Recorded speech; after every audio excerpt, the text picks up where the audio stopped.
Hi everyone. இன்னைக்கு ரொம்ப பரபரப்பா பேசிட்டு இருக்கிற ஒரு விஷயத்த பத்தி நம்ம பேச போறோம் இந்த வீடியோல. இது அரசியல் நகர்வுன்னு சொல்றதா இல்ல அரசியல் அதிர்வுன்னு சொல்றதான்றது தெரியல.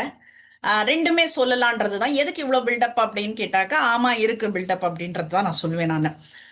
ஸோ நிறைய பேர் அசியூம் மீன்ஸ் கெஸ் பண்ணியிருப்பீங்க நான் என்ன பேச போறேன் அப்படின்னுட்டுன்னு.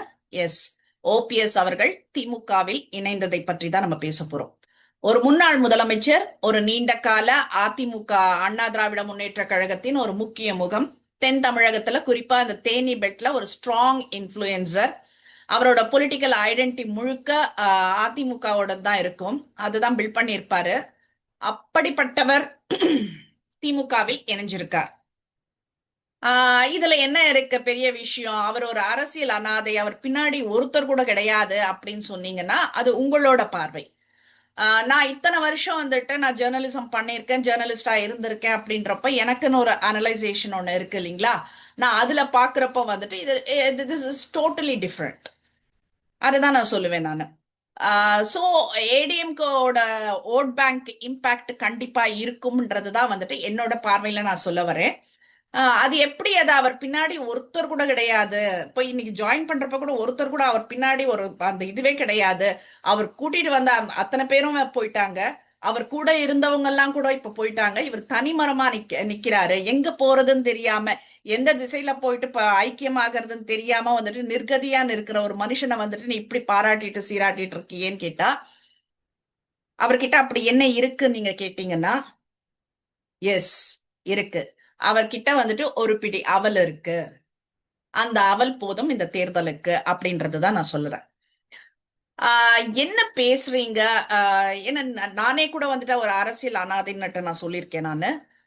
சோ என்னன்னா, ஒரு முதலமைச்சரா இருந்த ஒரு மனிதர், எனக்கு தெரியாது அந்த பேப்பர்ல என்ன இருந்ததுன்னு என்ன கையெழுத்து போட சொன்னாங்க, நான் போட்டேன் அப்படின்னு சொல்லிட்டுன்னு ஒரு வார்த்தை அவர் சொல்றப்போ, அந்த சிஎம் அந்த முதலமைச்சர்ன்ற அந்த நாற்காலிக்கான ஒரு என்ன சொல்றது, ஒரு ஜஸ்டிபிகேஷன் கூட இவர் பண்ணாம போயிட்டாருன்ற ஒரு ஆதங்கம் எனக்கு இருந்தது. யாரோ ஒருத்தர் சொன்னாருன்றதுனால ஒரு தர்ம யுத்தம் பண்ணாரு, நானா பண்ணல அவங்க பண்ண சொன்னாங்க நான் பண்ணேன்னுட்டேன்னு சொன்னார் பாருங்க. அப்ப அவர் மேல இருந்த மரியாதை எல்லாம் வந்துட்டு எனக்கு போயிடுச்சு. என்ன இப்படி சொல்றாரு? அப்ப எடுப்பார் கைப்பிள்ளை தானே இவரு, யார் என்ன சொன்னாலும் செய்வார் இல்ல அப்படின்னுட்டுன்னு தோணுச்சு. ஆனா அன்னைக்கு அந்த தர்ம யுத்தத்தை அவர் பண்ணாம இருந்திருந்தால் இன்னைக்கு ஓபிஎஸ்ன்றவர் யாருன்னுட்டுன்னு எல்லாரும் கேள்வி கேட்டிருப்பீங்க. கட்சியில இருக்கிற அத்தனை பேருமே ஓபிஎஸ் யாருன்னுட்டு யோசிச்சிருப்பீங்க, சூழ்ஞ்சிருப்பீங்க. சோ அந்த தர்ம யுத்தத்தினாலதான் வந்துட்டு ஓபிஎஸ்ன்ற பெயர் இன்னமும் வந்துட்டு நடமாடிட்டு இருக்குன்றதுதான். அந்த தர்ம யுத்தம் மட்டும் நடக்காமல் இருந்திருந்தால் ஓபிஎஸ் என்ற பெயர் அரசியலிலிருந்து எப்பயோ சமாதி கட்டியிருப்பாங்க. அவரால வந்துட்டு அவர் தொண்டர்களுக்கே வந்துட்டு ஒரு நல்லது செய்ய முடியாத ஒரு சூழல்ல அவர் இருந்தாரு அப்படின்னு தான் நான் சொல்லணும் நானு. சோ இதுக்கு இப்போ வந்துட்டு என்ன சொல்றது, செங்கோட்டையன் அவர்கள் போயிட்டு விஜய் கூட சேர்ந்தாரு. என்ன பண்ணாரு அப்படின்னு பார்த்தா ஜனநாயகனுக்கு வந்துட்டு ப்ரொமோஷன் பண்ணிட்டு இருக்காரு.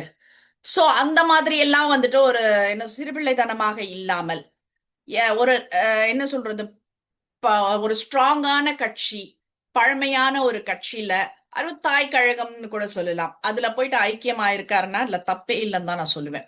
நீங்க தீய சக்தி தீய சக்தி நட்டுன்னு சொல்லிட்டு இருப்பீங்க. அது யார் சொன்னது? ஜெயலலிதா அம்மையார் சொன்னாங்க. யாரை பார்த்து சொன்னாங்க? அப்போ வந்துட்டு கலைஞர் அவர்களுக்கும் ஜெயலலிதா அம்மையாருக்கும் இருந்த அந்த அரசியல் போட்டியில அவங்க சொன்ன வார்த்தை. இன்னைக்கு அவங்க ரெண்டு பேருமே இருக்காங்களான்னு கேட்டாக்க இல்ல. அப்படி இருக்கும்போது அந்த வார்த்தையை கொண்டு வந்து இப்ப நீங்க யாருக்காக போட போறீங்க? தெரியாது. சொன்னாங்க, போட்டோம், அவ்வளவுதான். சோ நான் இதுல வந்துட்டு நான் யாரையும் வந்துட்டு டீக்ரேட் பண்றதுக்காகவோ இல்ல இந்த இந்த கட்சியை நான் டீக்ரேட் பண்றதுக்காகவோ நான் அதெல்லாம் நான் பேசல. ஜஸ்ட் ஒரு அனலைசேஷன் மட்டும் தான் நான் கொடுத்துட்டு இருக்கேன் நானு.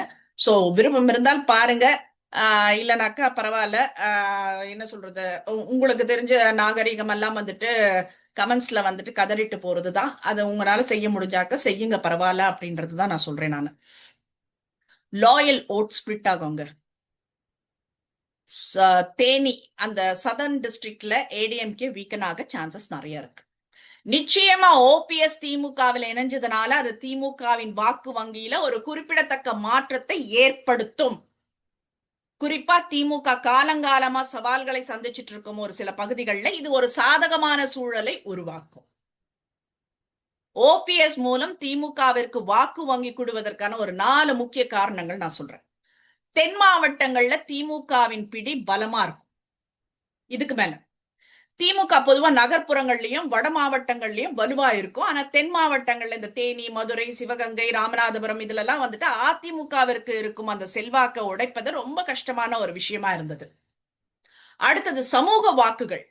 முக்குலத்தோர் சமூகத்தை சேர்ந்த ஒரு பெரிய வாக்கு வங்கி ஓபிஎஸ்க்கு பின்னால் இருக்குங்க. அவர் திமுகவுக்கு வந்ததுனால அந்த சமூகத்தின் வாக்குகள் திமுகவிற்கு மடைமாற்றம் ஷிஃப்ட் ஆகுது. அடுத்த இருக்கு. குறிப்பா இந்த தேனி மற்றும் இந்த சுற்றுவட்டார மாவட்டங்கள்ல ஓபிஎஸ் ஓட தனிப்பட்ட செல்வாக்கு திமுகவுடைய வெற்றி வாய்ப்பை உறுதிப்படுத்தும். இன்னொன்னு என்னன்னா, இந்த நடுநிலையா இருக்கிறவங்க அதிருப்தி வாக்குகள், அதிமுகல வந்துட்டு அதிருப்தி வாக்காளர்கள்னு இருக்காங்க. அவங்க இப்போ இல்ல, 10 ஆண்டு காலமாக அப்படிதான் இருக்காங்க. இந்த அதிமுக இப்ப இருக்கிற அந்த உட்கட்சி பூசல் நிலவர, அந்த உட்கட்சி பூசல்ல இந்த சோர்வடைஞ்சிருக்கிற தொண்டர்கள் மற்றும் இந்த நடுநிலை வாக்காளர்கள் ஓபிஎஸ் போன்ற ஒரு மூத்த தலைவரே திமுகவை நோக்கி போறப்போ திமுக தான் ஒரு நிலையாடின ஆட்சி தரும்ன்ற எண்ணம் அவங்களுக்கு வர வாய்ப்பு இருக்கு. அதிமுகவின் வாக்கு சிதறல், அந்த ஓட் ஸ்பிளிட்டிங் இருக்கு இல்லைங்களா, அந்த தேர்தல் அரசியல்ல எதிரணியோட வாக்குகளை பிரிப்பதுதான் பாதி வெற்றின்னு சொல்லுவாங்க. சோ ஓபிஎஸ் திமுக இணைஞ்சதுக்கு அப்புறம் வந்துட்டு அதிமுகவோட வாக்குகள் 3ஆ பிரியுதுங்க. ஒன்னு இபிஎஸ் அணி, ஒன்னு ஓபிஎஸ் அதாச்சும் டிஎம்கே அணிக்கு வராங்க, இன்னொன்னு டிடிவி தினகரன் அணிக்கு போறாங்க. இப்ப இந்த வாக்கு சிதறல் நேரடியா திமுக வேட்பாளர்களின் வெற்றி வித்தியாசத்தை, அந்த மார்ஜினை பல ஆயிரக்கணக்கில் அதிகரிக்க செய்யுங்க. எம்ஜிஆர் விசுவாசிகள்னு ஒரு பிரிவு, பழைய அதிமுக தொண்டர்கள்ல ஒரு பிரிவினர் வந்துட்டு ஓபிஎஸ் ஜெயலலிதா அம்மையார் அவர்களால அடையாளம் காட்டப்பட்டவரா தான் இன்னைக்கும் பாக்குறாங்க. அவங்க திமுகவிற்கு ஆதரவு அளிக்கும் போது, இப்ப இவர் ஓபிஎஸ் ஐயா அவர்களே வந்துட்டு திமுகவிற்கு ஆதரவு அளிக்கும் போது அந்த விசுவாச வாக்குகள் ஒரு பகுதி திமுகவிற்கு மாற வாய்ப்பு இருக்கு. நீங்க வாக்கு சதவீதம் பாத்தீங்கன்னா தென் மாவட்டங்கள்ல திமுகவின் வாக்கு சதவீதம் 3% 6% வரை உயர வாய்ப்பு இருக்கு. டபுள் ஆகுது. தொகுதி வெற்றின்னு பாத்தீங்கன்னா அதிமுக கோட்டைகளா கருதப்படும் ஒரு சுமார் 15-20 தொகுதிகள் திமுக எளிதா வெற்றி பெறலாம்ங்க. கூட்டணி பலம் சொல்ல வேண்டாம், இப்ப இருக்கிற கூட்டணியே வந்துட்டு நல்ல வலுவா இருக்கிறது. இப்போ ஓபிஎஸ் அவர்களும் சேர்ந்ததுனால வந்துட்டு அந்த ஜாதி ஓட்டுகள் நிறைய வர வாய்ப்பு இருக்கு. சோ ஓபிஎஸ் அவர்கள் திமுகவிற்கு வருவது வெறும் எண்ணிக்கையை உயர்த்துவது மட்டும் இல்ல, அது அதிமுகவின் அஸ்திவாரத்தையே அசைச்சு பார்க்க போகுது அப்படின்றதுதான் நான் சொல்லணும். இது அதிமுகவினருக்கு நான் பேசுறது வந்துட்டு எரிச்சலா கூட இருக்கலாம், ஆனா அதுதான் உண்மைன்றது வந்துட்டு புரிஞ்சுக்கோங்க.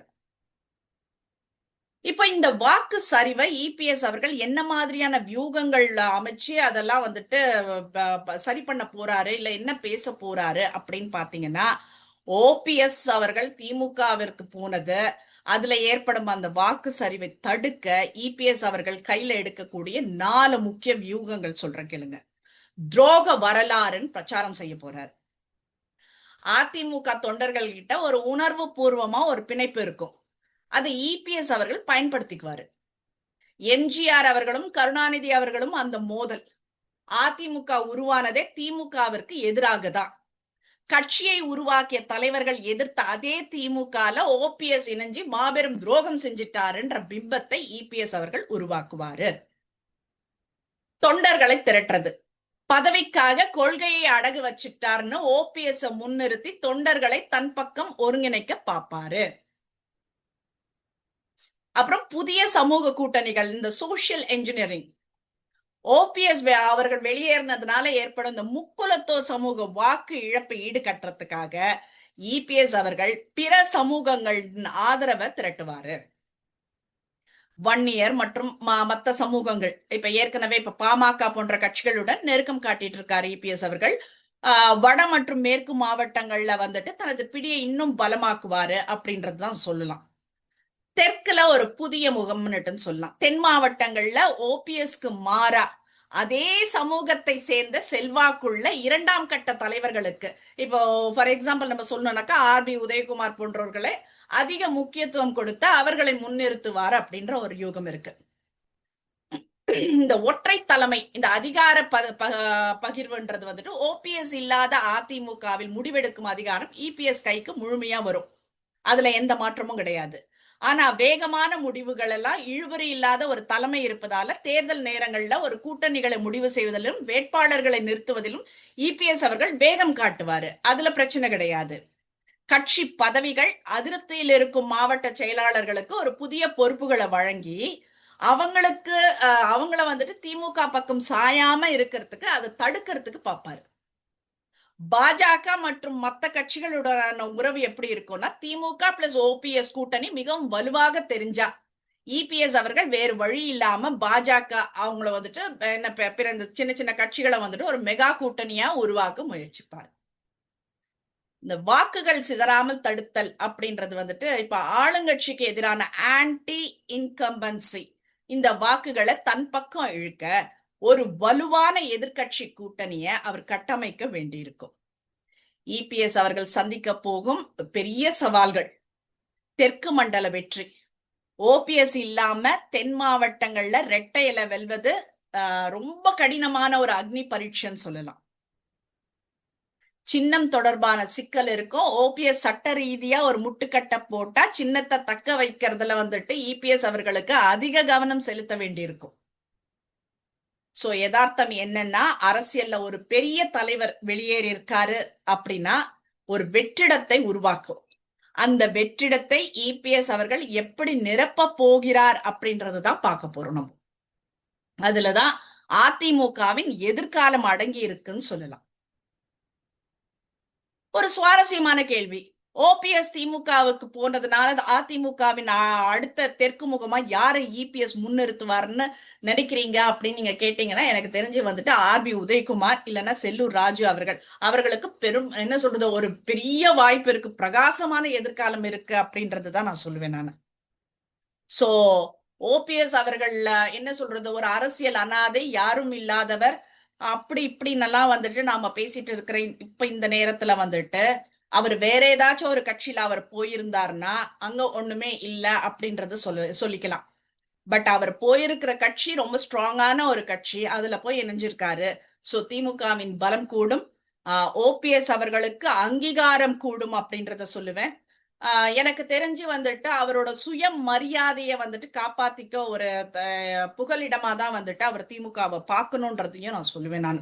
ஏன்னா அந்த அளவுக்கு அவருக்கு வந்துட்டு ஒரு தொண்டர்கள் இருந்தும் யாருக்கும் என்ன செய்வது, என்ன சரிவர செய்வதுன்னு தெரியாம ஒரு ஒரு ஆசிலேஷன்ல இருந்து ஏதோ ஒரு என்ன சொல்றது என்ன பண்ணணும் தெரியாம ஒரு தோல்வி முகத்துல இருந்தவருக்கு இனி வரும் காலங்கள் பிரகாசமாக இருக்கும். நான் ஜோசியம் சொல்ற மாதிரி நான் சொல்லிட்டு இருக்கேன் நானு. அதுதான் நான் சொல்லுவேன். எங்களுக்கு தெரிஞ்சு நாங்க அரசியல் நட்டன் பாக்குற, நான் என்ன பர்சனலா சொல்றேன், எங்களுக்கு தெரிஞ்சு நாங்க அரசியல் நட்டன் பாக்குறப்போ காட்பாடி துரைமுருகன் அவர்கள், அமைச்சர் துரைமுருகன் அவர்களை வந்துட்டு என்ன சொல்றது எத்தனை சூறாவளி வந்தாலும் வந்துட்டு அவரை அடிச்சுக்க முடியாது.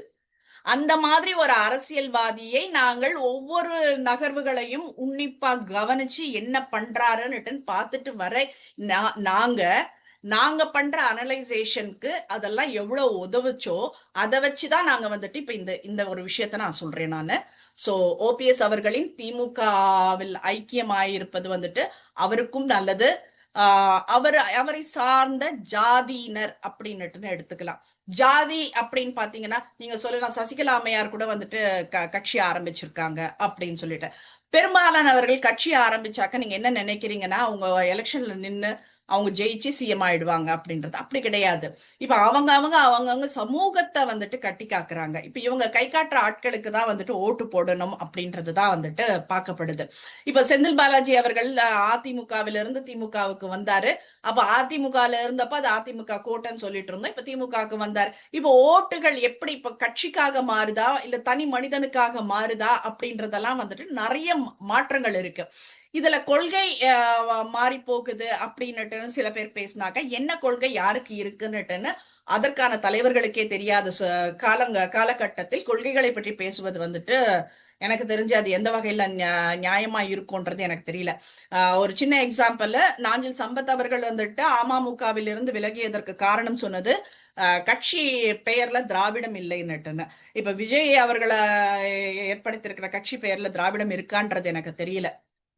சோ சூழ்நிலைக்கு ஏத்த மாதிரி வந்துட்டு மாத்திக்கிறது தான் புத்திசாலித்தனம்னுட்டு நான் நினைக்கிறேன். அடுத்து வந்துட்டு என்ன சொல்றது, அடுத்த நகர்வுகள் எப்படி இருக்க போகுது, இன்னும் எத்தனை பேர் வந்து திமுகவில் இணைய போகிறார்கள் அப்படின்றதெல்லாம் பார்ப்போம். ஆனா எத்தனை பேர் இணையறாங்க, அவங்களோட பேக் கிரவுண்ட் எப்படி இருக்கு என்னன்றத பத்தி வந்துட்டு நம்ம என்ன சொல்றோம், ஒவ்வொருத்தரை பத்தியும் தனித்தனியா தான் நம்ம ஆராய்ச்சி பண்ணி பேச வேண்டியிருக்கும். பட் ஓபிஎஸ் அவர்கள் இந்த முடிவு எடுத்திருக்கிறது நான் மனமாற வாழ்த்துக்களை தெரிவிச்சுக்கிறேன். ஏன்னா இது வந்து அவருக்கு ஒரு அட்ரஸ் இல்லாம போற ஒரு சூழ்நிலையில அவருக்கான ஒரு இடத்தை, அவருக்கான ஒரு அங்கீகாரத்தை அவர் தேடிக்கிட்டாரு அப்படின்றதுதான் பார்க்க முடியுது. சோ என்னோட சப்போர்ட் கண்டிப்பா வந்துட்டு ஓபிஎஸ் அவர்களுக்கு இருக்கும்ன்றத நான் தெரிவிச்சுக்கிறேன். தேங்க்யூ.